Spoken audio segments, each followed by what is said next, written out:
বিশেষ করে সুনামগঞ্জ, চুয়াডাঙ্গা, মেহেরপুর, পাবনা ও পঞ্চগড়ে বিএনপি, জামাত এবং জাতীয় পার্টির সমর্থকদের মধ্যে মারামারি, কার্যালয় ভাঙচুর, ভোট প্রচারণায় বাধা, কর্মী সমর্থকদের উপর হামলার ঘটনা ঘটেছে। চুয়াডাঙ্গা 2 আসনে বিএনপি নেতার মৃত্যুর ঘটনায় স্থানীয়রা 12 ঘন্টা সড়ক অবরোধ করে। সিরাজগঞ্জ, রাঙ্গামাটি এবং অন্যান্য এলাকায় উল্লেখযোগ্য হামলার ঘটনা ঘটেনি, তবে ভোট প্রভাবিত এবং নিরাপত্তা হুমকির অভিযোগ রেকর্ড করা হয়েছে।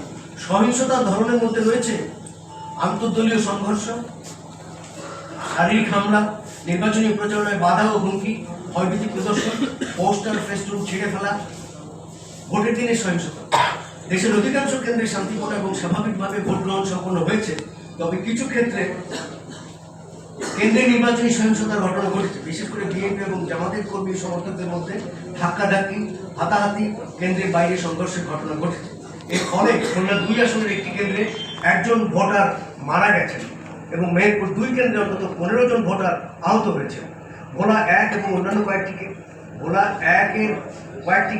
1 আসনের কয়েকটি কেন্দ্রে বিচ্ছিন্নভাবে সহিংসতা ঘটলেও প্রশাসন এবং আইন শৃঙ্খলা রক্ষাকারী বাহিনী, সেনাবাহিনী প্রায় সব ক্ষেত্রে পরিস্থিতি নিয়ন্ত্রণ রাখতে সক্ষম হয়েছে।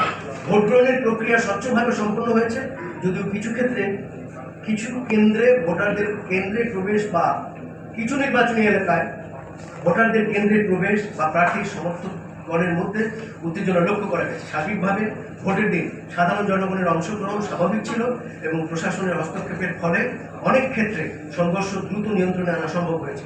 গণভোট পর্যবেক্ষণ। দেশব্যাপী পর্যবেক্ষণে দেখা গেছে যে গণভোটের ক্ষেত্রে কয়েকটি আসনে ভোটারদের প্রভাবিত করার অভিযোগ পাওয়া গেছে, বিশেষত গাজীপুর, পাবনা, শরীয়তপুর এবং কিছু উত্তরাঞ্চলীয় এলাকায়। গণনা প্রক্রিয়া অধিকাংশ ক্ষেত্রে স্বাভাবিক থাকলেও পঞ্চগড় 2 এবং রাজবাড়ী 2 আসনে অনিয়মের অভিযোগ পাওয়া গেছে। সার্বিকভাবে গণভোট প্রক্রিয়া মোটামুটি শান্তিপূর্ণ হলেও কিছু এলাকায় প্রভাব বিস্তার এবং অনিয়মের বিচ্ছিন্ন অভিযোগ ভবিষ্যতে অধিকতর তদারকির প্রয়োজনীয়তার ইঙ্গিত দেয়। নির্বাচন প্রক্রিয়া মূল্যায়নের ক্ষেত্রে আন্তর্জাতিকভাবে কিছু বিষয়কে গুরুত্বপূর্ণ বিবেচনা করা হয়, যেমন আইনি কাঠামো থাকা, ভোটার হওয়ার উপযুক্ত সকল ব্যক্তিদের ভোটার তালিকায় অন্তর্ভুক্ত করা, প্রার্থী হওয়ার মতো যোগ্যতা সম্পন্ন যেসব ব্যক্তি প্রার্থী হতে আগ্রহী তাদের প্রার্থী হতে পারা, প্রতিদ্বন্দ্বিতাপূর্ণ নির্বাচনের জন্য ভোটারদের সামনে যথেষ্ট বিশ্বাসযোগ্য বিকল্প থাকা, নির্বাচনী প্রক্রিয়া সংশ্লিষ্ট সকলের নিরপেক্ষভাবে দায়িত্ব পালন করা, ভোট প্রদানে আগ্রহী ভোটারগণ কর্তৃক নির্বিঘ্নে স্বাধীনভাবে ভোট দিতে পারা, ভোট গণনা এবং ফলাফল ঘোষণা প্রক্রিয়া স্বচ্ছ থাকা এবং পুরো নির্বাচন প্রক্রিয়া স্বচ্ছ, কারসাজিমুক্ত এবং বিশ্বাসযোগ্য থাকা।